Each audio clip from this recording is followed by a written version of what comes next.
transparency is a huge political advantage. And basically, call it the stupidity of the American voter or whatever.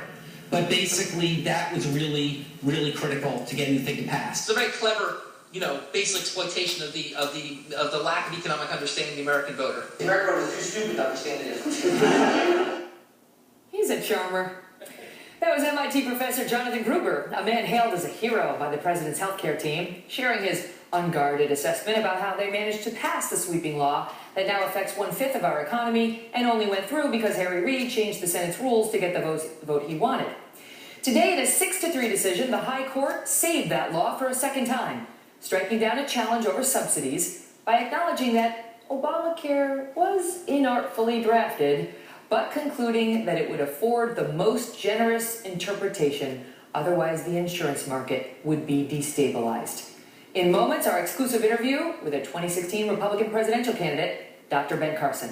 But first, Dr. Charles Krauthammer, the author of Things That Matter, now out in paperback. Charles, so Gruber has the last laugh. And Obama has a last laugh, and Harry Reid has a last laugh. Nancy Pelosi has a last laugh, and in a sense, John Roberts does. What John Roberts essentially has done in these two decisions is to say, don't come to me again about the Affordable Care Act. I'm not going to overturn it. And I think Scalia, in that really bitter dissent, was absolutely right in saying that Roberts was working backwards. His objective was to find some way, any way to uphold the law, and even if it meant contradicting the plain language of the law, you only get a subsidy if you buy your insurance through a state exchange. That's in the law. It's plain. It is not ambiguous.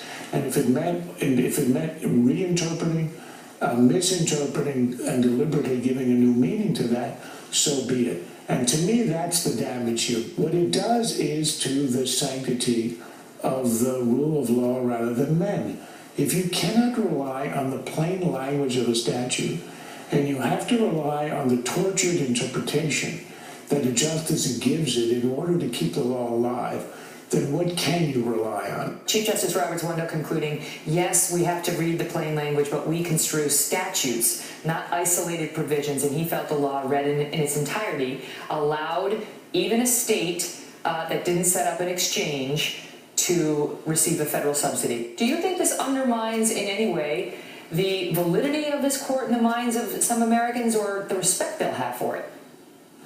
Well, I think the irony is that Roberts thinks, and I think this animated the two decisions on Obamacare, that he was sort of defending the reputation of the court because, this is the theory that I think he's operating under, he believes that after the Bush v. Gore decision in 2000, the court was seen as partisan.